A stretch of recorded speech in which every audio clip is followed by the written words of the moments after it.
Good evening. I'm Taryn Ashby, your moderator for tonight's telephone town hall. I welcome you to this live event and would like to thank everyone for taking time this evening to join us.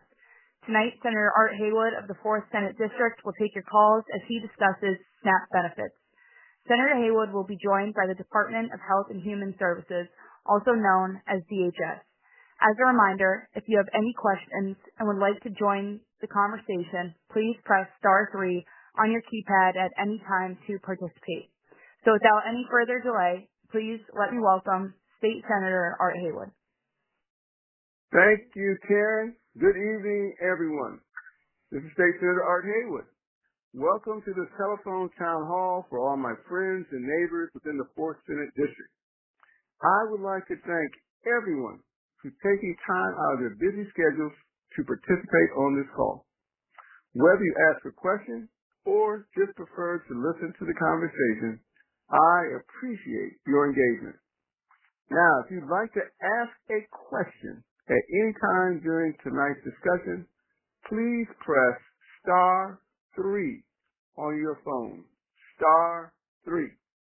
Now, as Karen said, this evening we will be discussing SNAP benefits, also known as food stamps. We know, and I have had a telephone town hall on this topic already, that there are dramatic changes occurring for those who receive food stamps, SNAP benefits. It will affect those who get the benefits. It will affect the stores. That depends on people who are shopping with these benefits. So, I'm not going to get into more details because that's why I have a very special guest, Carl Feldman. He's from the Office of Income Maintenance at DHS. And sometime later in this call, we may be joined by the Secretary of DHS, Val Arkush. But before we get there, Carl, please let people know what you do in the Office of Income Maintenance and maybe hit some high-level changes to the SNAP benefit program before we jump into the calls. Okay, very good, Senator. Thank you. Hello, my name is Carl Feldman. I'm the Director of the Bureau of Policy within the Office of Income Maintenance, and we make eligibility policy for the SNAP program. We make eligibility policy for Medicaid program, for LIHEAP, for cash assistance, and for some other smaller programs. And I'm happy to be able to share some useful information with you tonight about changes that are a result of the Congressional Budget Bill, H.R. 1 of 2025, also known as the One Big Beautiful Bill Act. You may have heard many things about changes that this bill will bring to public benefits recipients in the Commonwealth as a whole. And these changes will take place over time to different programs. It is true that the SNAP program will likely have the first impact, and we can talk through tonight what you may expect when that occurs. The first thing I think is important to bring to your attention, because it's the first thing which is likely to change, is that starting on September 1, because of a change in the law, Pennsylvania is no longer eligible for what's known as a waiver of SNAP time limits, or we must reimpose SNAP work rules across the Commonwealth for individuals to whom those work rules apply.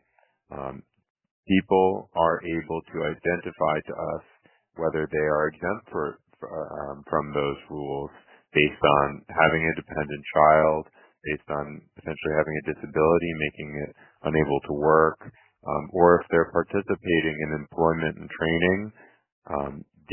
We will be in touch with people about whether they need to comply with those work rules or not. Another change which we anticipate taking place is around non-citizen eligibility. The federal law changed the categories of individuals who are non-citizens that may receive SNAP. And so as a result of that change, Pennsylvania must also change the rules in the state SNAP program and there are some groups of non-citizens who were previously eligible, most notably refugees, who will no longer be eligible to receive SNAP in the future. And then finally, there is a change to the way in which people receive a shelter or utility allowance, which ultimately is a small benefit that we pay out to certain households that don't otherwise indicate that they should receive this allowance, so that they can enhance the value of the SNAP benefit that they receive. The federal law has prohibited us from doing that. So those are the three most immediate changes, and I'm sure we'll be talking about the timeframes on which they will be implemented and to whom they will affect. Thank you so much, Carl. So quick question just for the work requirements. That's been a big subject of our conversation and action in my office.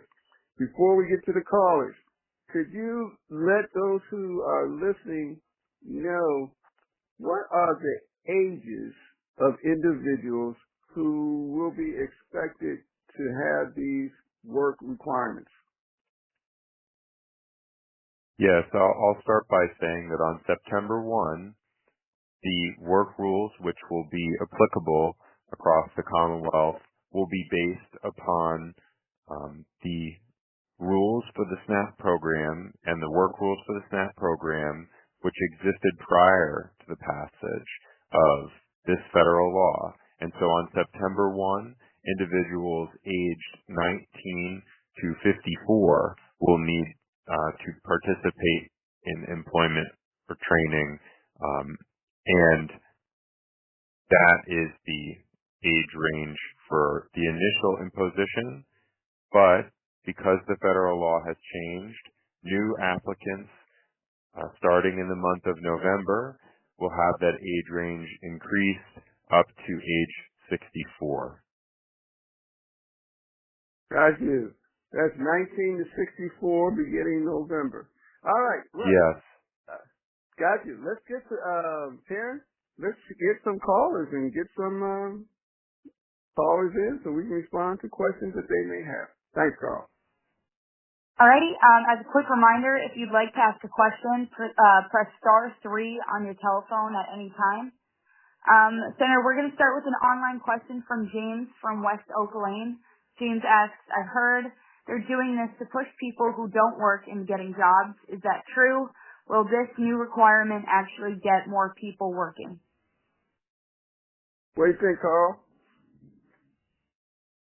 Well, I can't elaborate on Congress's intent for the passage of this law. I can say that the Commonwealth over the years has had work rules on some of its programs, and ultimately we have not seen that work requirements are successful at increasing employment. I feel like that's what I can accurately share with you tonight. Thanks. Yeah, and I think we saw one report that many people who are receiving SNAP in this 19 to 55 able-bodied are already working. So those who are already working, obviously this wouldn't cause them to work, and that those who are in school. School activities that counts for as a work? Educational attainment is one way in which individuals can meet the requirement, employment and training programs for employment. Yes, that is one way that individuals can meet the requirement. Also, community service is another way. Thanks so much. All right, what's our next question? All right, we're going to go live with Renee. Renee, you're live. Hello, yes, my name is Renee, and I have a question in reference to my son. He's a special needs man. He is 48 years old. He has always had a disability. He receives the SNAP benefits. Would he still be eligible under that disability to receive the SNAP benefits because it's documented? What do you think, Carl? Yes, Renee. as long as we have documented the disability status, we would not have to apply a SNAP time limit in that scenario. He's good, Renee. Thanks so much. All right, our next caller is Michael. Michael, you are live. Hello? Yes, Michael, go ahead. Yes. How you doing, Senator? My question was, as far in regards to the training to learn a new skill so that you can go to work, what kinds of training and what kinds of skills will be available for those who are interested in trying to attain the ability to get better jobs or to get jobs? Carl, that's an important question. Yeah, that's an important question, Michael. We have around the state employment and training programs that provide a number of opportunities. Some of these are known as SNAP JEST programs. That's our acronym, JEST. And they have certificate availability, and they have the ability for someone to enter into an apprenticeship. Those are localized programs, and not every part of the state has them. Pennsylvania has a map of these ENT programs that we can make sure to have given to the senator. Also, in many counties, we have employment and training providers that the county assistance office can make a referral to that will do certificate programs, sometimes related to medical needs, sometimes related to customer service or hospitality actions. We're going to be spending a lot of time at the department working to enhance our offerings because we know that this is a significant change, and in order to meet the need that people have, we want to make sure that we add additional resources. But we do have the ability to make referrals today to some very effective employment and training programs, and the best way to engage with that is a conversation with our county assistance office. That's super helpful. All right. Let's keep going, Karen. All righty. Our next caller is Karen. Karen, you are live. Hello, everyone. I am a HUD administrator for Section 8 in family housing. They get a utility allowance deducted from their rent, making their rent lower. Will this affect HUD contracts too? Will they do away with the utility allowance? What do you think, Carl? You're definitely hitting on an important subject that I think sometimes flies under the radar, but we do have to make sure we take into account the utility allowance for individuals receiving subsidized housing. We're not doing away with the utility allowance. The only thing that's changing is there are some people who receive SNAP who are they don't have available to present to us their utility need, and for those individuals we make a payment through our LIHEAP program in order to confer a utility allowance, which will no longer be permitted unless the household has an elderly or disabled member. So I guess what I would say is that utility allowances will certainly continue broadly, but the number of people who will be eligible to receive it will be more limited than it was previously. I think the key thing to know is that if they were receiving it under this special mechanism and they have an elderly or disabled household member, they can and they will continue to receive it. That is such an important conversation, one that we haven't had before, which is this utility allowance impact. And Karen, thanks for raising that. And Carl, thanks for responding. This could have a dramatic impact on people's ability to get heat and be eligible for other programs. Thanks so much. This is really helpful. What else we got, Karen? Wow, we're moving quickly through these calls, but let's keep it coming. A quick reminder before we get to our next caller, for any participant on the phone right now, if you would like to join in on the conversation, please just press *3 on your phone at any time. Senator, we are going to go live with Naomi. Naomi, you're live.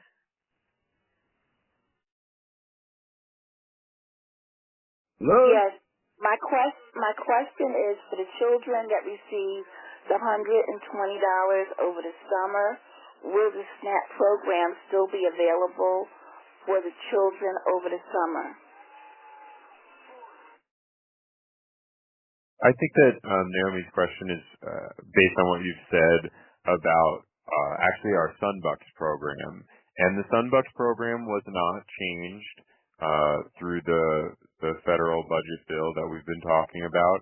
And for that reason, we continue to push forward with making those summer benefits available to individuals who are eligible for them over the summer period. These are people who receive SNAP, CAS, certain categories of medical assistance. If you submitted an application to your school to get free reduced price meals, or if you submit an application to the state for what's known as Sunbucks. So yes, that will continue to be available unless at some future point something changes specific to that program. So that's one piece of good news. That's good. Thanks so much for that update, Carl. Let's keep it rolling. Alrighty, we're going to go live with Rose. Rose, you're live. Good evening. I just wanted them to quote the income range for seniors as well as family or family size of one or whatever. I'd like to find out the range for income to qualify for SNAP. We're going to look that up. I'm not sure we'll be able to get it to you right over the phone, but just give us a little bit, please. Thank you.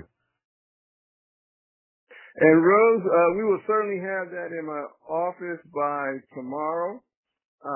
If we don't have it by the end of this call, and you can contact my office, either come to the office or probably more convenient just to stop by. And that's, give us a call. Probably more convenient is what I meant. You can give us a call at 215-242-8171, 242-8171, and we'll certainly have the response by then. All right, let's keep it going. Hey, we're going to go live with Juanita. Juanita, you are live. Good evening, Senator Haywood, and to your guests. I have a 34-year-old niece who just lost her job last year due to downsizing, and she has an autistic son that she has to care for at full time, taking him to speech therapy. He's 3 years old. She's really trying to get work from home, and they're not hiring once they find out she has a child, and she's being truthful that he has autism. He runs around and he's making noises in the background, so they don't want to hire her for that reason. She receives SNAP. Will she be denied even though she's actively trying and she just can't find a job? That does sound like a challenging circumstance. What we can say is that, first off, an individual would not be denied eligibility for not initially meeting a work rule. It's also known as a SNAP time limit because individuals are afforded 3 months in a 3-year period. The 3-year period is set by the federal government. Even if the work rule did apply to this person, they would be able to receive up to 3 months prior to exhausting their eligibility. That said, it wasn't said what the age of the child was, but on September 1st, when work rules become applicable statewide, if the child is under the age of 19, then the person would not be time limited. And then starting on November 1st, if the child is under the age of 14, the time limit would not be applicable. And so that is something that's going to change a little bit, as I said, and I think that does make it confusing for people. I definitely understand that. It is challenging for us to get the best information out there about it, but that's kind of what I would tell you tonight. And I think thank you, Carl, I think she may have mentioned that the child is 3 years old, so that will be, so she will still be able to maintain SNAP assistance for several years until the child gets 14 under the current rules. Now, one thing that I certainly agree with Carl, there's been a lot of change in the last few months, and we can't be certain that there won't be more change in the future. But at least for now, under 14, taking care of someone under 14, an adult, a parent, means you do not have to comply with these work requirements, so your daughter is safe for now. All right, let's keep it rolling. Alrighty, our next caller is William. William, you are live. Thank you. Good afternoon. Good evening, everyone. I'm just trying to find out, are senior citizens, I'm 78, I'm just trying to find out, are people my age entitled to SNAP or whatever? Sure. William, I'll say that someone at your age would not have time-limited SNAP, would not have a SNAP work rule by merit of your age. The age starting on November 1st for work rules for time limits is age 54, and then new applications after November 1st, that upper age threshold becomes age 64. So if for all other reasons, notwithstanding anything else, you are financially eligible and meet all the non-financial eligibility criteria, then the work rules, the time limits are not something that someone at your age would need to be concerned about. William, you're safe. You're 78. Congratulations. Congratulations. All right, who's next? All right, quick reminder, if you want to join in on the conversation or ask a question, please just press *3 on your telephone at any time. Senator, we are going to go live with Mary Ellen. Mary Ellen, you are live. Hi, good evening. Thank you very much for taking my call.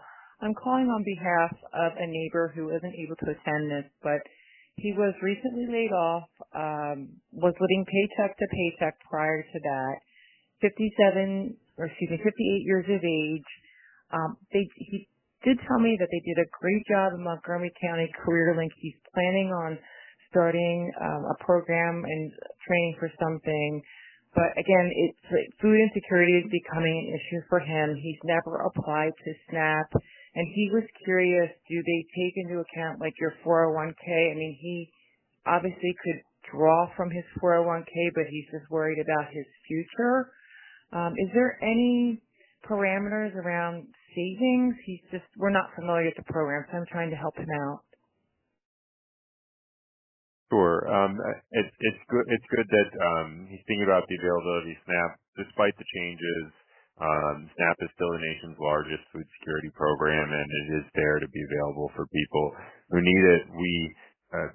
People come on and off different parts of their life, and the SNAP program has an income threshold, and for the vast majority of people, there's not a resource limit.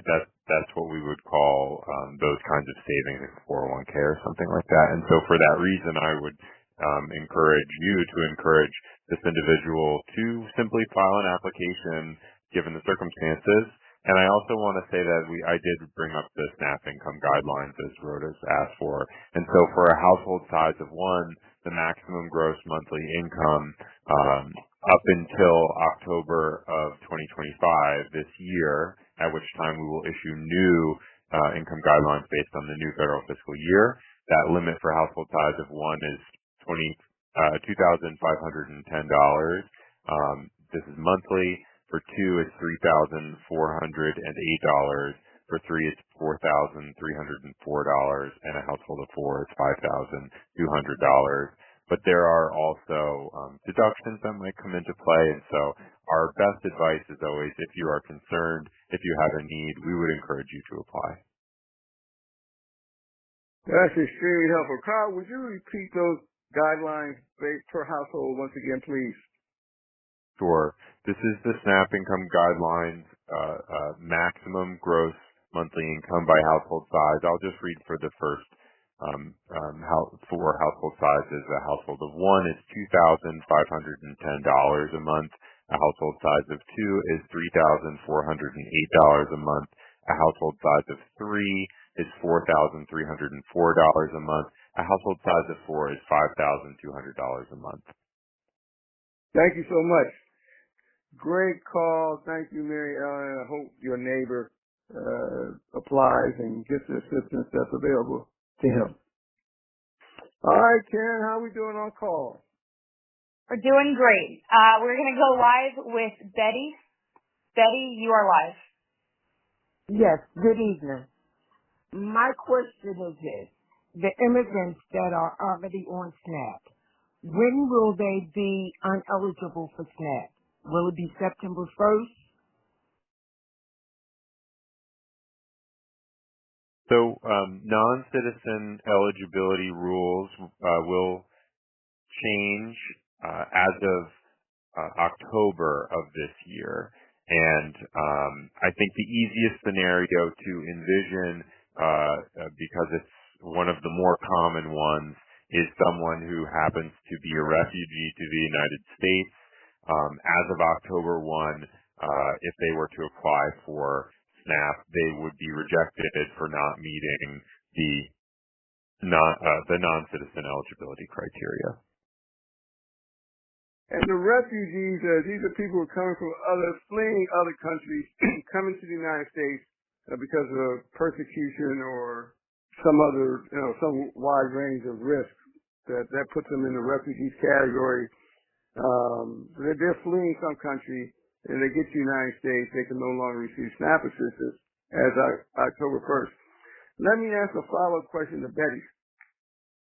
So, if a person is undocumented, can they receive SNAP benefits?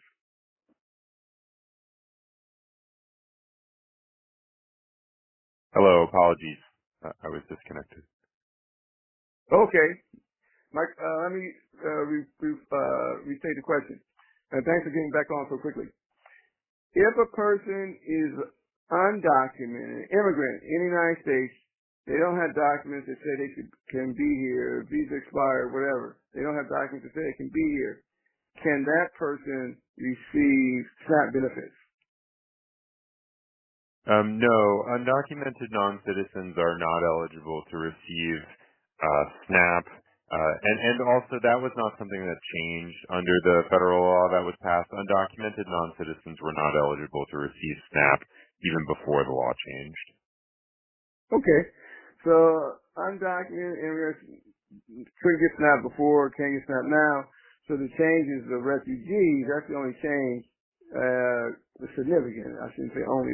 That's the change. I would say that is the most common scenario. There are some other smaller, less common non-citizen statuses. But if your constituents are trying to get a sense of like who does this most frequently affect, I think the refugee cohort is probably the most common scenario. Got it. Yeah, and I guess that's also important because for a long time, undocumented couldn't get SNAP anyway, so they're already out. They're not expecting. All right. So thanks Thanks so much, Betty. I hope that answered your question about. I hope that answered your question. It did for me at least. Okay. Who's next? Alrighty, we're gonna go live with Sharian. Sharian, you are live. Yes, well, I wanted to know about the income guidelines per the work requirement, but that question was cleared up for me when the senator was giving the stats about the income now and I guess for later. Yeah, Carl did that. Carl gave the income standards that are in place until October, because every year Carl explained the income rules may change. So, but he did share the rules that are in place until October, and when they change, hopefully they'll go slightly up as opposed to slightly down. But yes, I'm glad that we were able to share that information. If you have any further questions on that, please call my office tomorrow or anytime thereafter. All right, we're going to go live with Danielle. Danielle, you are live. Hi, thank you so much for holding this. My question is, by next year, how many Pennsylvanians overall do we expect to lose Medicaid health care from where we are now? And will they be assessing temporary disability versus permanent disability differently under the new law? And will, people who have temporary disabilities be cut more readily, or are there more stringent requirements for that?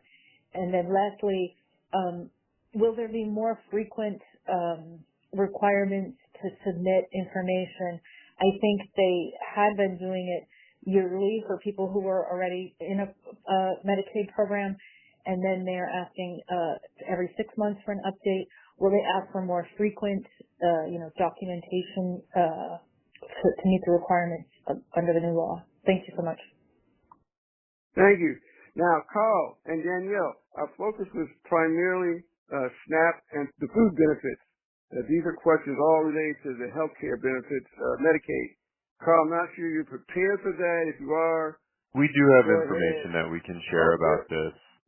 The Shamir administration, through analysis of previous experiences with changes to eligibility as a result of work rules and paperwork requirements, are concerned that over 310,000 Pennsylvanians may lose their health care as a result of the medical side of these changes, which will not take place as imminently as some of the food changes that will take place in October, but are nonetheless a requirement under the law. I think it was asked, will there be more frequent eligibility determinations?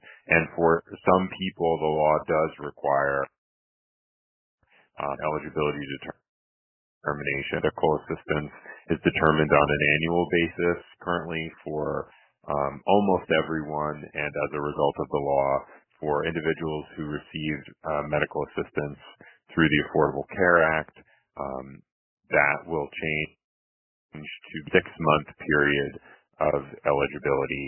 That, again, and will not in the immediate future. It's something that will take place starting in the year 2027. So there's a little bit of time before that occurs, but that is something that will change.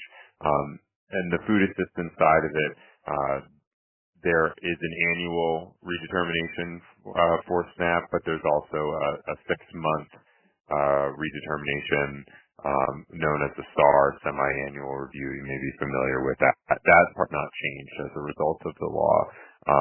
I think there were some other questions that were asked around the need to submit additional paperwork. Ultimately, I think it's our goal to the ability when possible without the need for additional paperwork, but there is no doubt that when some of these requirements, such as the requirement to participate in certain community engagement or work activities, and show that that took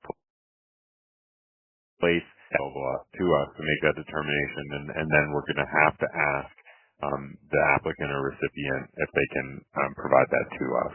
So it's something I think we do anticipate will happen as a result of this law. I think there were some other questions in there that I didn't get to, but I'm having trouble recalling them. That's great, Carl. No, you hit the high points. And Danielle, if you have some further questions, you can get them to my office. We will get the questions to Carl and his team, and then we'll be able to get back to you. Okay, let's keep it going. Alrighty, Senator, before we go live with our next caller, I believe Secretary Arkush joined the call. Is that right? I did. Good evening, Senator. Good evening, everyone. Thank you so much for joining the call. Would you just take a moment to please introduce yourself to the callers I want to tell you, Carl's doing a fantastic job. He's already responded to 1, 2, 3, 4, 5, 6, 7, 8, 9, 10, 11. He's already responded to 12 questions in a half an hour. But please introduce yourself to those who are on the call, and then we'll keep the calls coming. Great. Well, thanks, Senator. And good evening, everyone. I'm Dr. Val Arkush. I have the honor of serving in Governor Shapiro's cabinet as the Secretary of the Pennsylvania Department of Human Services. And as you're hearing tonight, I lead an extraordinary team of which Carl is one member of that team. Our team runs both the Medicaid program and the SNAP program and many other programs that help provide stability for families all across the Commonwealth, like LIHEAP, the Heating Assistance Program, and many, many others. And I'm just so grateful for the Senator lifting up these issues and these threats that we're seeing to these really foundational programs that provide stability for so many families in Pennsylvania, and making sure that people have the facts about what's coming, what people can do to protect their access to these critical services. And we're going to need an all-hands-on-deck effort here with people letting their friends and their neighbors and their faith community and their parent community and any other place where you are interacting with people, just to make sure that folks know what they need to do in these next months and this next year. So thanks, Senator, for the opportunity. Yeah, no, thanks so much. And for everyone on the call, as you all know, Secretary Arkush is a neighbor. She lives in our district. She's one of our neighbors, and we're very fortunate to have a neighbor running this department. And thank you so much for creating the time to be with us. So, all right, let's keep it going with the calls. All right. Our next caller is Brenda. Brenda, you are live.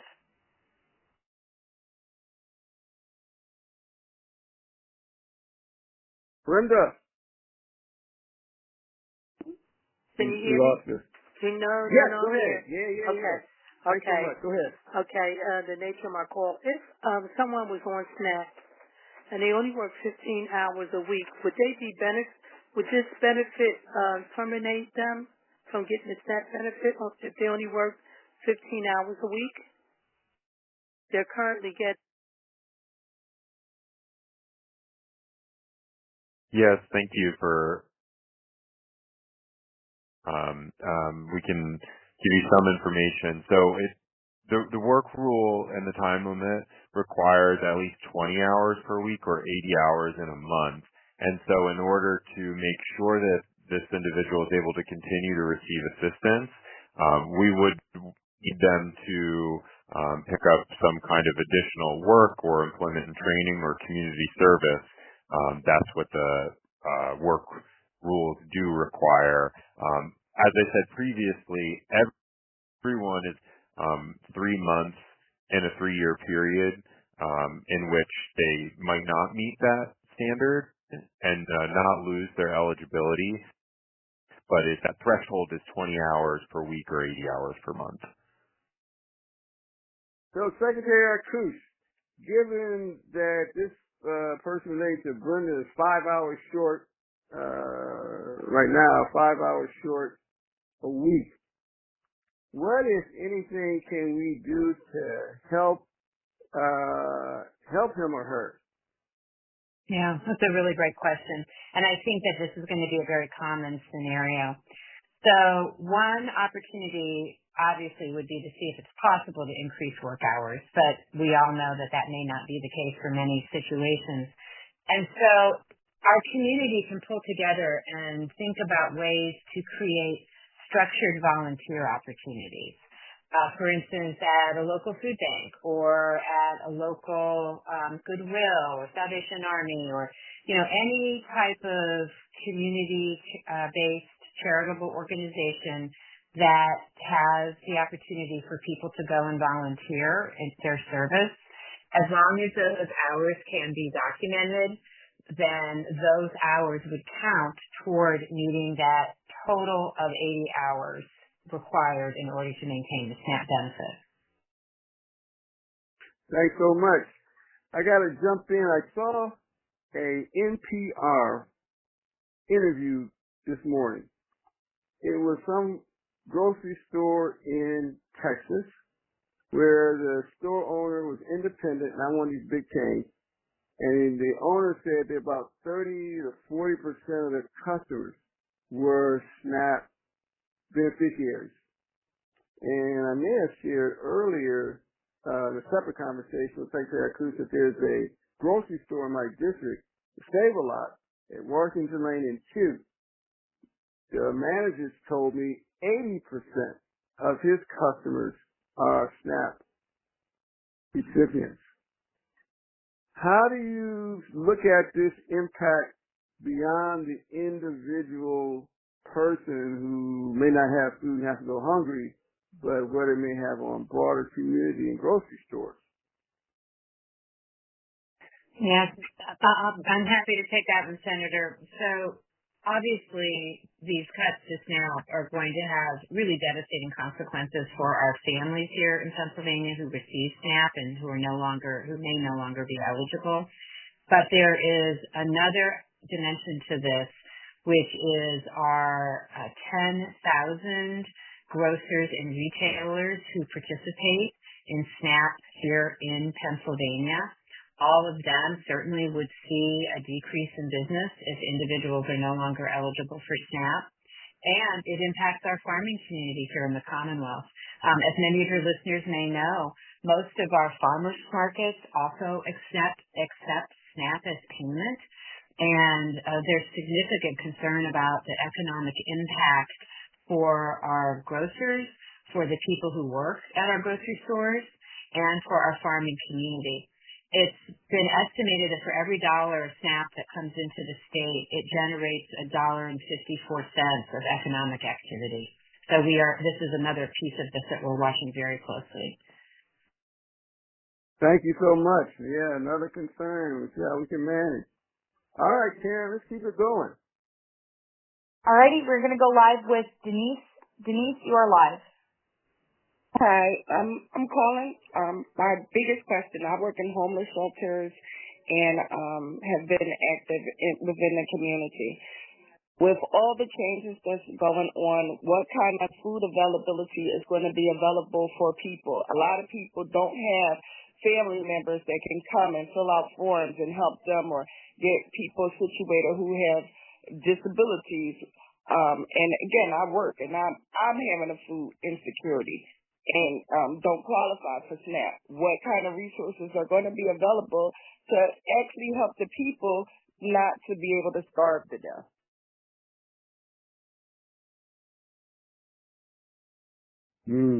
What do y'all think? Yeah, I can jump in on that one too. So our charitable food network is an extremely important part of ensuring that Pennsylvanians have adequate food. Right now, our charitable food network is seeing a very high number of people, even higher in many cases than they saw during COVID, simply because the cost of food is, as everybody knows, very high right now. And a number of the tariffs that the president has imposed, I think, will only continue to make those prices go higher. So normally, we would say, well, there's food banks and other charitable food networks. One of the things that we are concerned about is that for every meal that a person gets from a charitable food member here in the state, like a food bank, a local food pantry, SNAP pays for 9 meals. And so as SNAP goes away, there really will not be the ability of our charitable food network to fill that gap. So again, these are all issues that we're deeply concerned about and issues that we want to lift up to those who are representing us in Washington, D.C. and in the Trump administration where these changes are coming from. Yeah, Denise, thank you so much. Secretary Cruz. And Denise, you raised something, and you both raised something I didn't really fully grasp, which is because of the cost of grocery stores, groceries, that's sending people to food banks. That makes a lot of sense. I don't go shopping a lot. Julie and my wife go shopping most times. But I've been gone a few times here, and it's like unbelievable, the cost. I went to Giant. They wanted to charge me, I think it was $21 for some cherries. So yeah, these prices are unmanageable for so many families, and yeah, it's going to be tremendous strain on our communities. Senator, I do want to convey for the ahead. caller that especially for individuals who are homeless, just want to encourage them to tell the county assistance office that that is the case, because it is an exemption from the time limit if they are chronically homeless. And so it's true that it can sometimes be tough to have that engagement, to get the paperwork done, but I want to encourage people to come forward to the CAO to say that that's what's going on with them, because it is taken into account in how the eligibility is determined. Thank you so much, and that's a ray of hope. I got some impression that the new rules from the Trump administration are going to have an impact on veterans and those who are under foster care. Is that accurate? So it is true that the law that was passed eliminates an exemption from the work rule that was previously available based on having been a veteran or having been formerly in foster care. And without those exemptions, those individuals, if they do not meet another exemption, will have to comply with the work rule in order to receive assistance. That's rough. Karen, what else we got? Who else we got calling? I know we got some questions that were sent in advance, but let's have a preference for those who actually called in. Okay. We're going to go live with Monica. Monica, you are live. Hello, Senator. This is Monica Berrien. We've met before. It's a pleasure to be speaking with you. Will there be any providing of job training and job placement for those who are looking for work that will, need to meet these hour requirements?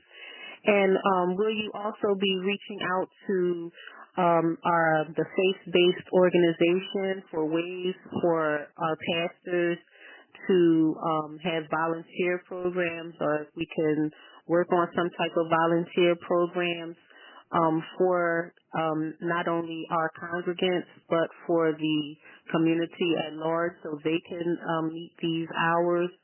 And is it okay if I call your office? My pastor, Pastor Harrison, is out of town, and he won't be back until Monday, but I'll get the information for him, and then he can call you when he gets back in town on Monday. That's fantastic. Let me address the second two questions related to the faith-based community. So we certainly want to have the faith-based community engaged. Pastor Harrison has already been engaged in so many community activities already, and we certainly want New Journeys, his church, engaged as well. We are, in terms of my office, looking at reaching out to a number of religious leaders to, one, make them aware of the changes, and two, try to help them understand the structured volunteer opportunities that Secretary Arcus raised. So, and certainly, I'd be glad for you to reach out to my office tomorrow or any other time. We definitely want to have you and Pastor Harrison included in what we're trying to do in terms of outreach. Thank you so much for being willing to participate and be part of the solution here. So that was addressing a couple of questions that Monica raised. I think she had an initial question that I don't think I'm able to answer. I can take that one, Senator. Yeah. So, Monica, we do have employment and training programs through SNAP, and you can reach out to the County Assistance Office to learn about those. We have about 4,000 slots across the state, so obviously that is not enough, and we are looking for new partners in that work, as well as employers that might be interested in providing some kind of job training programs. We are also going to be working very closely with Pennsylvania's Career Link. That set of programs is run through one of our sister agencies, the Department of Labor and Industry, and they also have many connections to job training programs.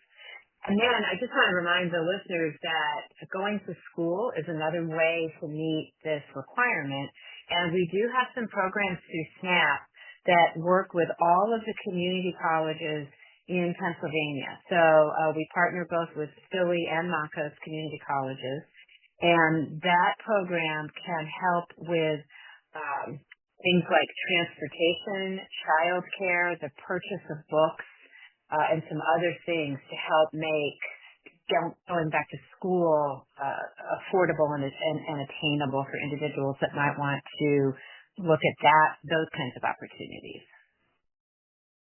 Yeah, thanks so much. I just want to share with respect to CareerLink. We do have one CareerLink in district, in the Fort Center district, and that is at Haynes and Germantown Avenue, very, very close to the intersection of Chelton and Germantown. So we are fortunate to have a CareerLink in district. My office has worked closely with them to do job fairs and trying to match people with work and other opportunities. So we do have an advantage, and that's good. And thanks so much for raising that as another resource for our neighbors, Secretary Cruz. Thank you. Tam, we're gonna take a few more calls. Let's see if we can get a few more in. Alrighty, we're gonna go live with Stephanie. Stephanie, you're live. Hi. I would like to know if the person, I'm calling up for my brother. My brother has cancer, like stage 4 cancer. He's 62 years old, and how would that affect him with the changes? Well, very hard, very sorry to hear about your brother's condition, but I'd certainly yield to Secretary Cruz or Carl. That is unfortunate to hear about. I'll try and give you the best information that we can related to eligibility and the time limits. For him and receiving assistance today or as of September 1 when the time limits return, because of his age, the time limit, the work rule would not apply to him. But if he were to apply new by November 1, the time limit would apply to him because the age threshold increases to 64. Now, given the circumstances you described, he may be eligible to have a designated disability, and that would potentially exempt him from that time limit. So I think if this is somebody who isn't currently receiving assistance, I would encourage them to apply now to, claim the benefits to which they're eligible, and also have a conversation with the county assistance office about that disability status so that we can make sure to document it and ensure that they continue to receive everything they're entitled to. Sorry to hear that, Stephanie, but thanks for calling.